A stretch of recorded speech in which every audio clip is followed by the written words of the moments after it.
Hace un tiempo atrás, el ex ministro de Planificación de Néstor Kirchner, Julio De Vido, hizo un reportaje con el streamer Pepe Rosenblatt y contó que después del estallido de 2001, Duhalde le ofreció la jefatura de gabinete a Néstor Kirchner y Néstor Kirchner le dijo que no. Y Julio De Vido explicó ahí por qué. Dijo, nos vamos a comer todo el costo del trabajo que hay que hacer y no nos va a dar ningún rédito político. Eso entra en la lógica de cualquier político profesional o no. ¿Por qué Duhalde tuvo interés en agarrar esa papa caliente, como dicen? Bueno, él venía, si bien de ganar una silla de senador nacional por la provincia de Buenos Aires en la elección de medio término de 2001, venía de perder la elección presidencial versus De la Rúa en tándem con Palito Ortega como su candidato a vicepresidente. Entonces, políticamente Duhalde estaba quemado, ya estaba al final de su carrera política. Había tenido la silla de intendente de Lomas, vicepresidente de Carlos Menem, gobernador después de la provincia de Buenos Aires, que fue ahí con un acuerdo con Menem, con el fondo del conurbano. Entonces, después de perder aquella elección del 99, prácticamente no le quedaba ninguna misión política por delante.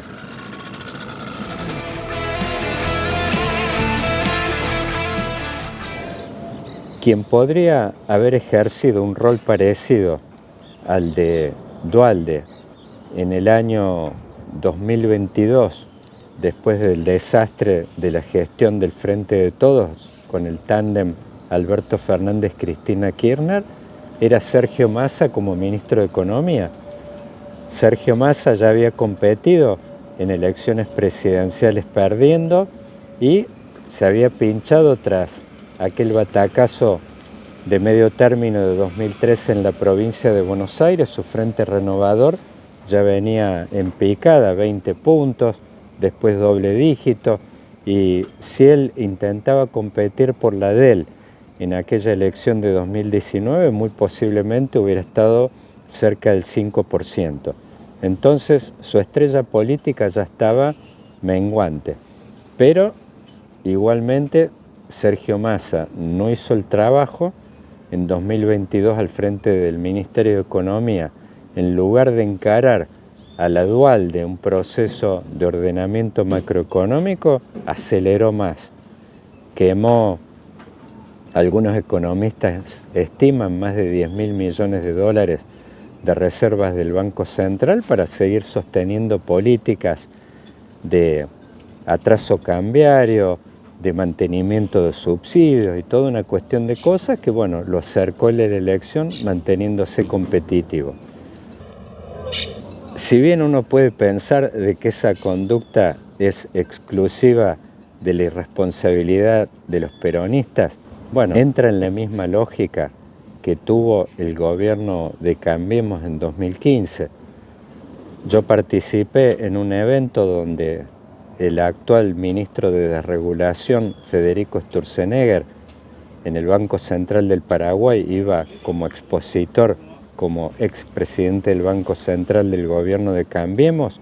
Él dijo ahí claramente de que la consigna que tenían de la mesa política de Cambiemos, por supuesto inspirada por el consultor ecuatoriano Jaime Durán Barba, era que Cambiemos no se debía asimilar a ninguna otra experiencia de centro-derecha conocida en la Argentina. Una situación política diferente y que no podía empezar, aún heredando un déficit fiscal, una situación fiscal muy complicada, no podía empezar con un ajuste y una corrección muy fuerte, porque eso de alguna manera lo que haría de alguna manera asimilarlo a Mauricio Macri a otras experiencias quizás de la centro derecha en Argentina, de las cuales el gobierno quería despegarse. Así que si hay algo que no tenían que hacer era ajustar. Bueno, así encararon ese gobierno con una palabra tan famosa y difundida que fue el gradualismo.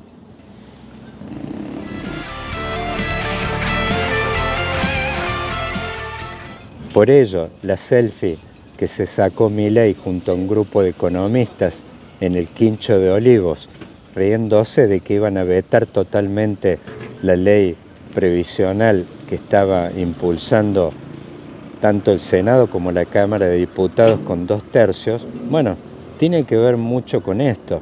Milei está actuando con una lógica que no es ajena en realidad a la política.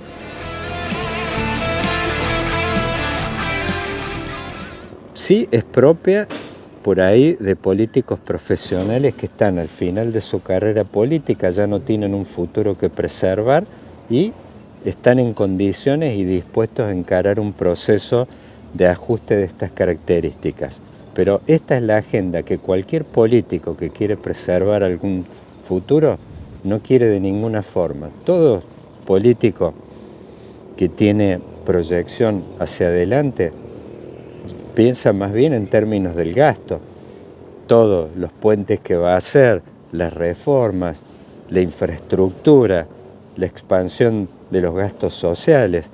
No hay ningún líder que piense en otros términos. Contaba hace unos días Melconian en un evento organizado por Canal Económico que hacia 2015 justamente esos eran los debates que predominaban en la mesa económica de Cambiemos. Iban a Estados Unidos y estaban calculando cuánto iban a poder gastar con el crédito que podían obtener en ese momento, dado el bajo nivel de endeudamiento que le estaba dejando Cristina Kirchner después de su administración. Entonces, por eso esto no tiene que ver con que sea peronismo o macrismo. En general, todos los líderes políticos y partidos políticos a nivel internacional piensan en los mismos términos.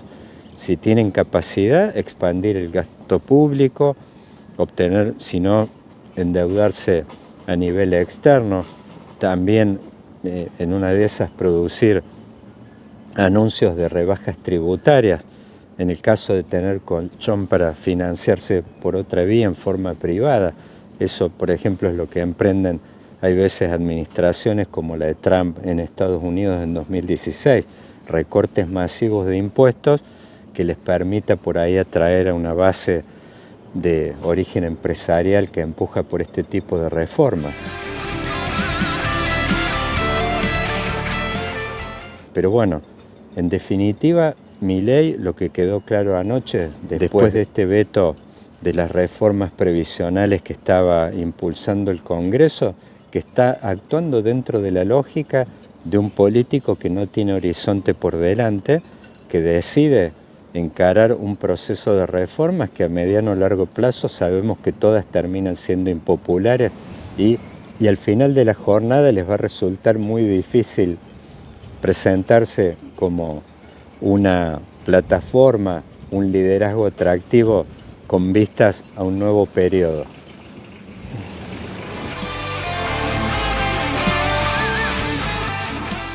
¿Se están reescribiendo las escrituras políticas en este sentido?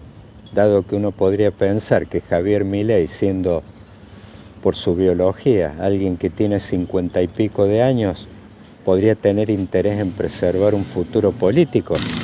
No hay por qué pensarlo en términos de reescrituras políticas, ya que me parece que tiene que ver mucho con estas figuras emergentes de la sociedad civil que tienen vida y actividad preexistente más allá de la política.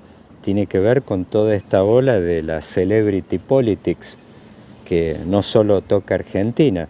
En definitiva, Mauricio Macri quizás uno podría pensarlo con sus actividades que tiene alrededor del mundo del fútbol, o bueno, en su momento el flirteo que hizo con la política Francisco de Narváez, que también era alguien que venía del campo empresarial, y bueno, uno a sí mismo lo puede comparar con Milei. Milei, más allá del hecho de tener actividad en este momento como político profesional circunstancial, de acá a un futuro perfectamente podría hacer un reality junto al presidente Volodymyr Zelensky de Ucrania o en Estados Unidos junto a otras figuras del espectáculo, continuar siendo un influencer de este terreno que él de ninguna manera está condicionado de vivir de la política profesional como lo hace, como quizás uno pensaría la carrera política de Duhalde o cualquiera de ellos, que en definitiva fuera de la política no tienen ningún tipo de vida y de existencia posible. Me parece que tiene que ver con esta evolución, una columna que escribí hace un tiempo en El Economista, que son los líderes políticos emergentes del Partido de la Sociedad Civil.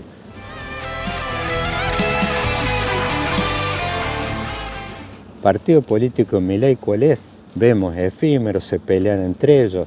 Muchos de ellos Milei ni los debe conocer, a sus funcionarios mismos, son funcionarios comprados en una mesa de saldos y retazos, algunos de ellos que ni los conoce. Esto es una característica, un rasgo de estos candidatos emergentes del Partido de la Sociedad Civil, así que me parece que no debería sorprender para nada este tipo de selfies como las de anoche en Olivos. Es en definitiva el tipo de trabajo sucio que en su momento estaban dispuestos a ejercer los políticos profesionales una vez que se habían quedado sin horizonte. Hablando de horizonte, nada mal ¿no?